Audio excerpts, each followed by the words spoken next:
आज हम आपके सामने एक ऐसी कहानी लेकर आए हैं जो कि 3 लड़कियां मुंबई ट्रिप में बहुत अच्छे से जा रही थी, लेकिन उनके साथ कुछ ऐसा भूतिया कांड होता है जिनके बारे में वो सपने में भी नहीं सोच सकती। तो चलिए जल्दी से मैं आपको वो कहानी सुनाता हूँ। और कहानी में सबसे पहले मैं आपको बता दूं कि ये कहानी जो है वो सिर्फ इन्हीं 3 लड़कियों के ऊपर ही है। तो तीनों लड़कियों का नाम मैं बता दूं कि एक का नाम आदिति, दूसरी का नाम श्रेया और तीसरी का नाम था मिताली। तो देखो ये तीनों लड़कियां ना एक ही गांव में रहने वाली थी, जिस वजह से इनकी जो दोस्ती थी वो बहुत ज्यादा खास थी। इन लोगों का गांव ऐसा था कि गांव में बहुत ज्यादा खेती होती थी, और ऐसा भी था कि इन तीनों का जो खेत था वो एक ही पास था, मतलब आसपास में ही था। तो जब भी ये लोग अपने आई बाबा के साथ खेत में काम करने जाते थे तो ये तीनों साथ में ही जाते थे। और इन लोगों ने जो है स्कूल की पढ़ाई भी अपने गाँव में ही साथ में ही किए थे। तो इनकी जो दोस्ती थी वो बहुत ज्यादा गहरी हो गई थी। लेकिन तीनों का बचपन से एक ही बड़ी ख्वाहिश थी कि हम लोग कहीं बड़े शहर घूमने के लिए जाएंगे, क्योंकि ये लोग बहुत छोटे से गांव से बिलोंग करते थे। तो इनका हमेशा से मन था कि हम लोग कहीं बड़े शहर घूमने जाएंगे, थोड़ा वहाँ एंजॉय करेंगे, वहाँ की लाइफ कैसे होती है हम उसके बारे में जानेंगे।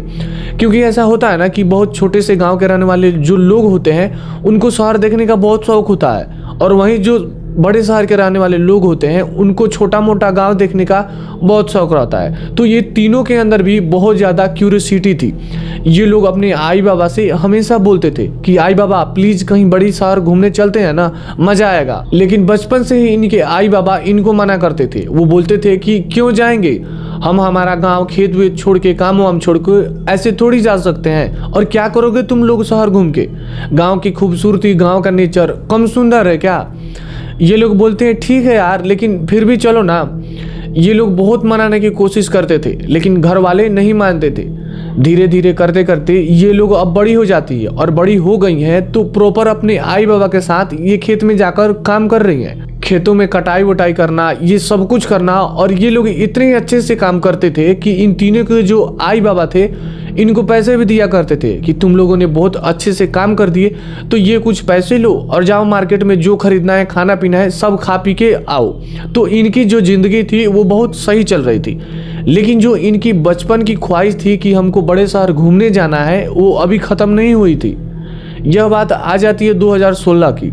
2016 में यह तीनों बहुत अच्छी खासी बड़ी हो गई है, और वापस से अपने घर वालों से बोलती है कि हम तो बड़ी भी हो गई है तो हमको एक बार मुंबई घूमने जाने दो ना, हमारा बहुत मन है। हम कितनी पिक्चरें कितनी फिल्में देखे हैं जिसमें मुंबई बहुत बड़ा शहर दिखाते हैं, सपनों की दुनिया, सपनों का शहर। वहाँ पे लोग इतने अच्छे तरह से रहते हैं, कितनी सुंदर सुंदर चीज़ें रहती है वहाँ पे। तो एक बार मुंबई प्लीज़ घूमने जाना है। लेकिन फिर से आई बाबा तो मना करेंगी, क्योंकि अब तो लड़कियां बड़ी हो गई। अपनी बड़ी लड़कियों को कोई घर से बाहर कैसे भेज देगा कि जाओ तुम लोग घूमो फिरो आराम करो ऐश करो। लेकिन एक दिन ये लोग ऐसे ही बात करते करते मुंह फुलाए थे, तभी अचानक जो श्रेया है उसको फोन आता है पलक का। और पलक कौन है, तो पलक इनकी ही बचपन की एक दोस्त है जो इनके गाँव से बिलोंग करती थी। लेकिन जब वो थोड़ी छोटी थी तो तभी उसके घर वाले उसको मुंबई लेकर शिफ्ट हो गए थे, और उसकी वजह से इन तीनों का जो मन था और करता था कि पलक मुंबई जैसे बड़े शहरों में रह रही है तो हम लोग घूमने भी नहीं जा सकते क्या। पलक का फ़ोन आता है श्रेया को, तो श्रेया से बात करती है पलक पूछती है कि आदिति और मिताली कहाँ है। तो वो बोलती है कि वो लोग भी यहीं हैं, हम तीनों मिलके अपने खेत में ही काम कर रहे थे। तो पलक बोलती है कि उनसे भी बात कराओ ना। अब तीनों एक साथ बैठकर पलक से बात करते हैं। पलक बोलती है कि देखो मेरी ना शादी होने वाली है, तो तुम लोगों को मैंने इसलिए फ़ोन किया कि तुम लोग मेरी शादी में आओ। गांव में एक पहचान के रिश्तेदार हैं, उनसे तुम्हारा नंबर निकलवाया, और बहुत मुश्किल से नंबर निकलवाया है, तब जाकर मैंने तुम लोगों को फ़ोन किया है। तो तुम लोग मेरी शादी में आओ, प्लीज़ मना मत करना। मैं चाहती हूँ कि तुम मेरी बचपन की बेस्ट फ्रेंड हो, तो मतलब तुम तीनों को आना ही है। ऐसा जब बोलती है पलक तो इनको मानो दिलो दिमाग में खुशी की लहर दौड़ती है। इनको लगता है कि अब तो घर वालों को मनाना ही पड़ेगा, ऐसे कैसे नहीं मानेंगे, पलक ने बुलाई है हमारी बचपन की दोस्त। तो ये फिर अपने घर वालों के पास जाते हैं और जिद करते हैं कि प्लीज़ इस बार तो फसल भी अच्छी हुई है, इस बार तो आप हमको ज़्यादा पैसे देने वाले हो। पलक की शादी भी हो रही है, तो हमको जाने दो ना, हम बड़ी हो गई है, हम तीनों एक साथ जाएंगे और एक साथ ही वापस आएंगे, प्लीज जाने दो ना। वो घर वालों से बहुत रिक्वेस्ट करते हैं, तब जाके घर वाले फाइनली हाँ बोलते हैं और जाने के लिए राजी हो जाते हैं। मतलब तीनों के घर वालों एक साथ डिसाइड करते हैं कि ये तीनों एक साथ जाएंगे और एक साथ ही वापस आएंगे। अब फसल अच्छी हुई है तो पैसे भी ज़्यादा मिले हैं, तो तीनों ने अपनी मस्त मस्त टिकट ले लेती है, जनरल क्लास की ही लेती है, क्योंकि अब फर्स्ट या सेकेंड या थर्ड में जाएंगे तो ज़्यादा पैसे लगेंगे। तो यह लोग जनरल क्लास की ही टिकट कटाती है और अपने गांव से मुंबई जाने के लिए निकल जाती है। इन लोगों ने पलक से पहले ही सब बात कर लिया था कि कैसे कैसे जाना है, कैसे कैसे आना है, और पलक ने इनको बता दी थी कि एक मेरा कजन है जो तुम लोगों को रिसीव करने के लिए स्टेशन जाएगा, और अब ट्रेन से इनको पहुंचने के लिए 5-6 घंटे और लगते। तो उसी टाइम पे पलक को फोन कर दिए कि हमको 5-6 घंटे और लगेंगे, पहुंचने वाले हैं। तो पलक ने बोल दी थी कि जो मेरा कजन है वो व्हाइट शर्ट में जाएगा और इतनी इतनी हाइट है और ऐसा ऐसा दिखता है। पलक ने सब हुलिया बता दिया इन लोगों को और बोली कि तुम लोग कल्याण स्टेशन पे खड़े रहना और वो आगे तुम लोगों को पिकअप कर लेगा। अभी मुंबई कल्याण स्टेशन पर ये लोग पहुंचने वाले थे और कल्याण स्टेशन से पलक का घर ज्यादा दूर में नहीं था, पास में ही था, शायद वो कल्याण की ही रहने वाली थी। तो क्या होता है कि ये लोग पूरा बात कर लिए। अब धीरे धीरे करते करते 5-6 घंटे भी निकल जाते हैं और ये लोग मस्त ट्रेन से कल्याणपुर स्टेशन पहुंच जाती है। 5-6 घंटे नहीं, मतलब थोड़ा इनको ज़्यादा लेट हो जाता है क्योंकि ट्रेन उनकी अचानक से लेट हो जाती है। पता नहीं कुछ तो बीच में, मतलब 5-6 घंटे इनको लेट हो गए पहुंचने में। उसी बीच में जो पटरियां होती है ना रेलवे की, उसी पर किसी दूसरे ट्रेन की प्रॉब्लम हो गया था, जिस वजह से इनकी जो ट्रेन थी वो 5-6 घंटे और लेट हो जाती है। और ये लोग जो शाम के टाइम में पहुंचने वाले थे यहाँ पर कल्याण स्टेशन में, उनको पहुंचते पहुंचते लगभग रात के 1 बज जाते हैं। एक तो अंदर से तीनों को घबराहट हो रही थी, पहली बार हम मुंबई जैसे बड़े शहरों में आ रहे हैं और ऊपर से आधी रात को पहुंच रहे हैं। मतलब गांव से आ रही हैं लड़कियां 1 बजे, मतलब बहुत बड़ी बात होती है। 1 बजे गांव में तो सब लोग आराम से एक नींद ले लिए रहते हैं और इन लोगों को तो ज़्यादा सोने की आदत है, खेत में काम करके जल्दी सोते थे ये लोग, तो ये थोड़े डरे हुए थे। अब कल्याण स्टेशन पहुंचने के बाद ये लोग पलक को फ़ोन कर रहे हैं और पलक फ़ोन ही नहीं उठा रही है।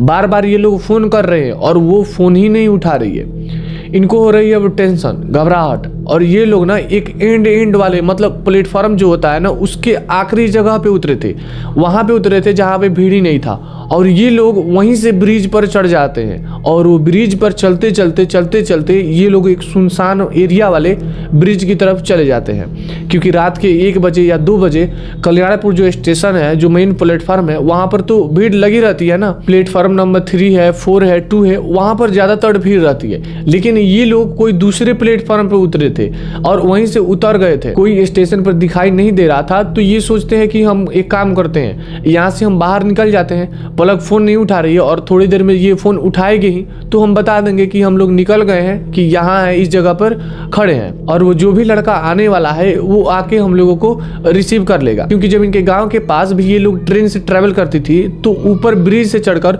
नीचे उतर के ही वेट करती थी। तो इनको लगा कि हम यहाँ भी चढ़ के उतर जाते हैं और नीचे वेट करते हैं, क्योंकि ब्रिज बहुत बड़ा है ना, तो ऊपर चलते चलते काफी दूर तक चले जाते हैं। और इन तीनों ने भी वैसी सेम गलती की और एकदम से उन सुनसान एरिया के तरफ बाहर निकल गए। अब ये बोलती है कि हम बाहर तो निकल गए हैं, कोई इंसान भी कुछ दिखाई नहीं दे रहा और कोई भी लड़का सफेद शर्ट पहना हुआ दिखाई नहीं दे रहा। अब इन तीनों को हो रही है अलग से घबराहट कि हम लोग क्यों आ गए यार, मतलब हमारी ट्रेन क्यों लेट हो गई, इतनी रात में हम कहाँ आ गए और अब हम करे तो करे क्या। एक तो इतना सुनसान है, कोई गलत इंसान आ गया तो क्या होगा। तीनों को अंदर से बहुत घबराहट हो रही थी और ये लगातार पलक को फ़ोन कर ही रही है लोग।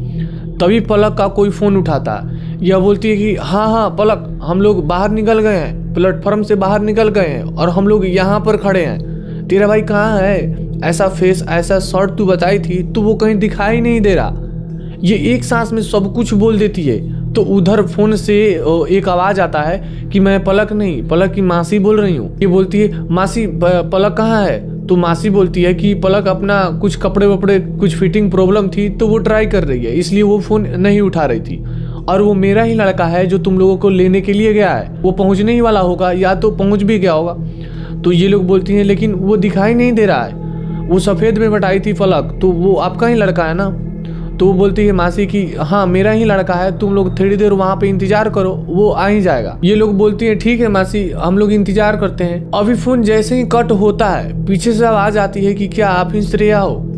तीनों के तीनों पीछे मुड़ती है। पीछे जैसे ही मुड़ती है तो एक पीछे इनके जो है एक लड़का खड़ा है, सफेद शर्ट में, अच्छा खासा लंबा, हैंडसम भी था, गुड लुकिंग भी था, जिसको ये तीनों के तीनों देखती है तो थोड़ी सी देखती की देखती रह जाती है। मतलब यह पलक का भाई है और अभी ये लोग देख ही रही है। तभी अचानक से वो बोलता है कि आप बहुत ज्यादा सुंदर है। वो श्रेया को बोलता है, आप श्रेया बहुत ज्यादा सुंदर हो, इनफैक्ट आप तीनों बहुत सुंदर हो। मतलब गांव में इतनी सुंदर लड़कियां होती है मैंने कभी सोचा नहीं था। तीनों को थोड़ा ऑकवर्ड भी लगता है, थोड़ा अच्छा भी लगता है, क्योंकि किसी लड़की को कोई तारीफ करेगा तो अच्छा ही लगेगा ना। और थोड़ी सी ये ब्लश भी करती है। तीनों बोलती है कि आप ही हो ना वो जो हमको लेने आने वाले थे। तो वो बोलता है कि हाँ मैं ही हूँ, कि अब चलिए लोग। तो फिर श्रेया बोलती है कि हम कैसे जाएंगे, मतलब हम पैदल जाएंगे, आप कोई गाड़ी वाड़ी लेके नहीं आए हो। पलक ने बोला था कि आप कोई गाड़ी लेके आने वाले हो। तो वो लड़का बोलता है कि गाड़ी थोड़ी दूर पर खड़ी होगी और मुझे ना ड्राइवर को बुलाना पड़ेगा, तो ड्राइवर आएगा तो वहीं ड्राइव करके लेके चलेगा आप लोगों को, क्योंकि मुझे तो ड्राइव करने नहीं आता। इनको थोड़ा शॉकिंग लगता है। आदिति धीरे से बोलती है ये किस टाइप का लड़का है, इतना बड़ा है, हमारे गांव में तो छोटे छोटे लौंडे भी आराम से गाड़ी वाड़ी सब कुछ ड्राइव कर लेते हैं, इसको कैसे नहीं आता होगा। तो श्रेया बोलती है छोड़ना, आप उनको क्या करना है। तो ये बोलती है लेकिन यार ड्राइवर को पहले भी तो ये लेके आ जा सकता था, अभी हम वॉक करते करते कहाँ तक जाएंगे। अब वो लड़का आगे आगे चल रहा है और ये तीनें पीछे पीछे चलती जा रही हैं। अब चलते चलते वो लड़का ना इनको अलग ही एरिया में लेके जा रहा है, मतलब वहाँ जहाँ जंगली एरिया है। इनको समझ में नहीं आ रहा है कि यह मुंबई है कि कोई अजीब सा, मतलब यहाँ पे ढंग से रोड भी नहीं है, कच्ची सी सड़क, इतने पेड़ वेड़ दिखाई दे रहे हैं, ढंग का कुछ दिखाई नहीं दे रहा। ये मुंबई ऐसा कैसे एरिया दिखाई दे सकता है। थोड़ा सा इनको वियर्ड लगता है। अदिति लड़के से पूछती है कि और कितना दूर चलना पड़ेगा, आपका वो ड्राइवर गाड़ी लेके क्यों नहीं आ रहा। तो वो बोलता है थोड़ी दूर और आगे चलिए ना, वो बस आता ही होगा। वो वहाँ पे खड़े हो जाते हैं। श्रेया बोलती है कि क्या हुआ, हम यहाँ पे खड़े क्यों हैं। तब वो लड़का बोलता है कि ये वही ना, ये घर है जहाँ पे आपको आना था। अदिति बोलती है ये घर थोड़ी है, ये तो खंडहर है, और यहाँ पर आके हम लोग क्या करेंगे, यहाँ पे थोड़ी ना शादी हो रही है। वो लड़का बोलता है वो उस ड्राइवर को आने में थोड़ी टाइम लग जाएगा, तो आप लोग ना तब तक यहीं पे बैठ के आराम कर सकते हैं, थोड़ी देर आप बैठ सकते हैं, तब तक मैं उसे बुलाकर ला सकता हूँ। ये लग बोलती है यहाँ पर हम कहाँ बैठेंगे। लड़का बोलता है चलो तो सही, अंदर बहुत सुंदर घर है। लड़का अंदर लेके जाता है। एक टूटी फूटी सी मतलब पलंग टाइप का कुछ तो वहाँ पर था, तो उसने इन तीनों को बैठाता है और दरवाजा बाहर से लगा देता है और वो ड्राइवर को लेने के लिए चला जाता है। इन तीनों को बहुत ज्यादा वियर्ड लग रहा था कि मतलब किस टाइप का लड़का है और ये कैसी खंडर जगह पे लाके हमको छोड़ दिया। अभी उस लड़के के गए हुए 15 मिनट हो गए, 20 मिनट हो गए, आधे घंटे है, लेकिन वो आ ही नहीं रहा। अब इन तीनों को हो रही थी घबराहट। श्रेया बोलती है कि यहाँ पे हाथ रख के बैठ नहीं सकते अपन को देखना चाहिए यार बाहर जाके कि क्यों नहीं आ रहा। वो जाती है दरवाजा खोलने के लिए, तो वो खंडर जो था वो बाहर से लॉक था और ये तीनों जो है अंदर थी और बाहर से दरवाजा जो था वो लॉक था। तीनों बहुत ज्यादा घबरा जाती है। आदिति और मिताली बोलती है कि यार वो लड़का हमें कौन सी जगह पे लॉक कर दिया, वो लड़का सही था भी कि नहीं हमको समझ में नहीं आ रहा। हमको यहाँ आना ही नहीं चाहिए, मुंबई घूमने तो आना ही नहीं चाहिए, ये कैसी जगह है यार। और अभी ये लोग बात कर ही रहे हैं, घबरा ही रहे हैं, तभी अचानक से ढोल नगाड़े और शादियों की जो शहनाई होती है वो उसकी आवाज इन लोगों को सुनाई देने लगी। अब इनको लगने लगा कि वो लड़का कहीं सही तो नहीं बोल रहा, शहरों का क्या पता यार, बारात यहीं पर आसपास में आ रही होगी। लेकिन तभी श्रेया बोलती है कि यार इतने रात में बारात कैसे निकल सकता है कोई, अपने यहाँ उतनी रात में बारात नहीं निकलती। तो बोलती है मिताली हो सकता है शहरों में रात निकालते हो, क्या पता यार, लेकिन हम बाहर कैसे निकले। तभी बोलती है आदिति कि वो देखो एक आधा टूटा हुआ विंडो दिखाई दे रहा है ना, हम वहां से बाहर निकल जाते हैं। तो वो तीनों विंडो को देखती है और उस टूटे हुए विंडो से तीनों बाहर कूद जाती है। बाहर कूदती है तो देखती है कि हाँ एक बारात दिखाई दे रहा है और एक लड़का जो घोड़ी पर सवार है। तो इनको लग रहा था कि वो वही लड़का है जिससे पलक की शादी हो रही होगी। और एक बस भी खड़ी है जिस बस में ऑलरेडी बहुत सारे लोग बैठे हुए हैं। तो ये लोग बस को देखकर सोचती है कि पता नहीं उसका कजन कब तक आएगा और आएगा भी या नहीं। एक काम करते हैं हम लोग, बस है ना वो, तो अपन चलते हैं और बस में ही बैठ जाते हैं। जब बारात जाएगी तो पलक के घर पे ही जाएगी ना, तो हम लोग वहाँ पे उतर के चले जाएंगे। ये तीनों जाती है और बस में जाकर बैठ जाती है। बस में बैठ गई है और 2 मिनट के अंदर ही वो बस चलने लगती है। ये लोग विंडो से बाहर देख रही है, लेकिन वो बस जो था वो एक ही एरिया में मतलब ऐसे राउंड कर रहा था, मतलब एक ही एरिया में बार बार ऐसे रिपीट करके चल रहा था, उस एरिया से बाहर ही नहीं निकल रहा था। श्रेया बोलती है कि ये क्या चल रहा है यार, ये कैसी जगह है, क्या है इस बस का माजरा, बस एक ही जगह पे क्यों चल रही है, हम लोग बाहर क्यों नहीं निकल पा रहे हैं। तभी अचानक से अदिति बोलती है कि श्रेया, मिताली, वो जो पीछे औरत है वो उसकी मुंडी देखो। जब हम चढ़े थे तो बस में तो मैंने देखी थी, मुझे लगा था कि वो मुंडी पीछे करके अपन को देख रही है, लेकिन वो देखो उस औरत का जो मुंडी है वो पूरी तरह से पीछे मुड़ी हुई है। ये जब तीनों उस औरत को देखते हैं तो सचमुच में उसका जो मुंडी है ना वो पीछे की तरफ ऐसे साइड में मुड़ा हुआ था, और वो मुड़ने के बाद इन तीनों को ही मतलब एकटक देखे जा रहा था। तभी अचानक श्रेया बोलती है कि यार उसका मुंडी क्यों देख रहे हो तुम लोग, बाकी जो लोग बैठे हैं उनके पैर देखो, सब लोगों के पैर उल्टे हैं। अब जैसे ये मिताली और आदिति ये सब देखती है तो उन तीनों का जो सांस था वो ऊपर नीचे फूलने लगता है। इनको लगता है कि हम कोई गलत बस में बैठ गए हैं, कुछ तो है यह भूतिया माजरा जो हमारे साथ हो रहा है। तीनों को तीनों जो थी उनका रोने जैसा हाल हो जाता है, मतलब बिल्कुल रोने भी लगती है। तो इनके दिमाग में चलता है कि हम तो बस के पीछे साइड बैठे हैं ना, तो हम ये पीछे साइड वाले गेट से कूद जाते हैं। वैसे बस बहुत स्लो चल रही थी, थोड़ी ही चोट लगेगी तो हम लोग कूद जाते हैं, लेकिन भूतों से तो बच जाएंगे। अब ये लोग जैसे ही अभी उठ के कूदने के लिए जा ही रहे होते हैं तो जो बस में लोग बैठे थे इनको पूरे वियर्ड तरह से स्माइल करके देख रहे थे। तभी अचानक से बस में अजीब सी हिलती हुई वाइब्रेट होती है और बस अचानक पलट जाती है। इनको आंखें के सामने अंधेरा अचानक से हो जाता है और थोड़ी देर बाद इनके मुंह पर पानी पड़ता है, तब जाकर इनकी आंखें खुलती है। ये लोग घबराए हुए बोलती है कि छोड़ दो, मत मारो, मुझे मत मारो। तब ये देखती है कि 2 लड़के हैं जो इन तीनों को ऊपर पानी छिड़क रहे हैं, और ये उठ के बोलती है कि तुम लोग कौन हो तुम लोग। तब वो लोग बोलते हैं कि मैडम आप तीनों रोड पे बीच पे ऐसे क्यों पड़ी है। तब ये लोग बोलते हैं कि बीच रोड पे वो बस कहाँ है, वो भूतिया बस कहाँ है जिसमें बहुत सारे लोग भूत बैठे थे। तो लड़के बोलते हैं कि कोई बस नहीं है यहाँ पर, आप खुद ही देख सकती है।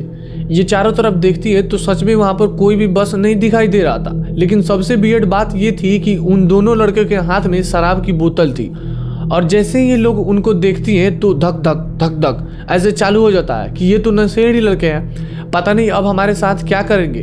हम भूत से तो बच गए लेकिन इनसे कैसे बचेंगे, ये घबरा रही होती है। तभी वो जो लड़का था वो बोलता है कि मैडम क्या हुआ, आप लोग कहाँ से आई हो और यहाँ पे बीच रोड पे ऐसे क्यों सुनसान जगह पे बैठे हो, कोई दिक्कत है क्या। ये बोलती है कि हम लोगों के साथ कुछ बहुत बुरा हो गया, हमारा फोन भी चार्ज नहीं है और हमको कोई लेने आने वाला था तो वो कुछ प्रॉब्लम हो गई है। लड़के लोग बोलते हैं कि आप कहाँ से आए हैं। तो ये लड़की बोलती है कि हम लोग इस जगह से आए हैं। लड़के को ये लोग डर के देख ही रही होती है। तभी लड़का बोलता है कि आप लोग इतना डरो मत, हम लोग तो बस चिल्ड करने के लिए इधर ये सुनसान एरिया है ना तो यहाँ पे हम लोग आ गए हैं, तो हम ड्रिंक करते हैं लेकिन ऐसी गलत नज़र से आपको नहीं देख सकते, हमारे भी घर पे माँ बहन है, आप बोलो कहाँ छोड़ना है, आपको मैं वहीं पे छोड़ दूंगा। ये बोलती है हमें नहीं पता। श्रेया बोलती है हमारा फ़ोन भी ऑफ हो चुका है, बहुत घंटों से हम ट्रेन से बाहर हैं, हमको पता नहीं, और ट्रेन में हमने मोबाइल को जो है चार्ज भी नहीं लगाए थे, तो हमारा फ़ोन जो है पूरा डिस्चार्ज हो चुका है। तभी वो लड़का बोलता है कि आप हमको फ़ोन दो अपना, हम चार्ज में लगा देते हैं। तो इसको लगता है कि ये कहीं लेके भाग न जाए, एक तो नशेड़ी है और फ़ोन लेके भागेंगे तो बहुत ज़्यादा दिक्कत हो जाएगी। वो बोलती है फ़ोन क्यों। लड़के लोग बोलते हैं ये देखो, ये हमारे हाथ में जो दिख रहा है ना ये है पावर बैंक, और इससे जो मैं आपको जो है मोबाइल जो है चार्ज कर दूंगा। तो ये बोलती है इससे कैसे चार्ज हो सकता है। लड़के लोग बोलते हैं आप अपने हाथ में लेके चार्ज करते रहो और चलते रहो, मैं आप लोगों को जो है स्टेशन तक हम लोग छोड़ देते हैं, हम मिलके स्टेशन तक छोड़ देते हैं, वहाँ से आप जिनसे भी बात करना हो, जैसे भी जाना हो आप तो चले जाना, सेफ प्लेस पे आपको स्टेशन तक हम छोड़ देते हैं। लड़के लोग इनको लेके काफ़ी टाइम लगता है, स्टेशन तक पहुंचा देते हैं। तब तक इनका फ़ोन भी चार्ज हो जाता है। पलक वापस से फ़ोन लगाती है श्रेया, तो पलक फ़ोन उठा लेती है। फ़ोन उठाती है पलक, तो श्रेया बोलती है कि तुम्हारा भाई क्यों नहीं आया, कहाँ है वो, हम लोग ऐसे प्रॉब्लम में फंस गए थे। पलक बोलती है कि तुम लोग एग्जैक्टली कहाँ खड़े हो। तो ये बोलती है स्टेशन के पास पहुँचे हम। तो वो बोलती है स्टेशन के कौन से, किस तरफ हो, वो तुम लोगों को मेरा भाई जो है वो मेरा कजन वो कितने घंटे से ढूंढ रहा है, तुम लोग मिल ही नहीं रहे स्टेशन पे। अभी भी वही है। तो लड़के लोग बोलते हैं कि ये काम करो, आप हमसे बात करा दो। तो एक लड़का उसमें से लेता है और पलक से बात करता है, बोलता है कि हम इस एरिया में, स्टेशन के इस एरिया में पास में खड़े हैं। तो पलक का भाई जो है वो व्हाइट शर्ट में और वैसे ही वहाँ पर आता है। जो पलक बताई थी कि ये व्हाइट शर्ट है, उसका चेहरा है ऐसा है, तो वो वहाँ पे आता है। अब जैसे ये लोग देखते हैं तो इनको थोड़ी सी खुशी की लहर दौड़ती है। और वो जो लड़के थे ना, वो इनको बोलते हैं कि मैडम आप बहुत ज़्यादा किस्मत वाले हो जो आप लोग बच गए। ये बोलती है मतलब? तो वो लोग बोलते हैं कि वो जो आपके पीछे पड़ा था ना, वो चकवा था। हमारी दादी बताई थी कि चकवा ऐसा होता है कि लोगों को ऐसे ही भ्रम में, जाल में फंसाता है। और शायद आपकी बातें वो सुन लिया था, आप इन भाई साहब के बारे में बात की होंगी, तो इन्हीं के लुक में, इन्हीं के स्टाइल में एग्जैक्ट आपके साथ में वो आ गया था और आपको लेके जा रहा था। और अगर आप बस से नहीं कूदी होती तो आप उसकी भ्रम जाल में फंस जाती और उसकी दुनिया में चली जाती। तो वो लड़की यार लड़कों को बहुत बहुत धन्यवाद देती है, थैंक यू बोलती है और पलक के भाई के साथ उसकी शादी में चली जाती है। तो ये कहानी यहीं पर समाप्त होती है। और आपको ये कहानी कैसी लगी? इस कहानी का सबसे डरावना पार्ट कौन सा लगा, कमेंट में जरूर बताएं। और अगर आपके भी साथ या किसी रिलेटिव जान पहचान के साथ ऐसी भूतिया घटना घटी है, तो अगर आप वो मेरे से कहानी सुनना चाहते हैं तो आप हमें इस इंस्टाग्राम पर या इस जीमेल पे अपनी कहानी हमें लिखकर भेज सकते हैं। मैं वो कहानी जो है अपनी स्टाइल में आपको सुनाने की कोशिश करूँगा। तो चलिए मिलते हैं नेक्स्ट किसी ऐसे ही डरावनी कहानी के साथ।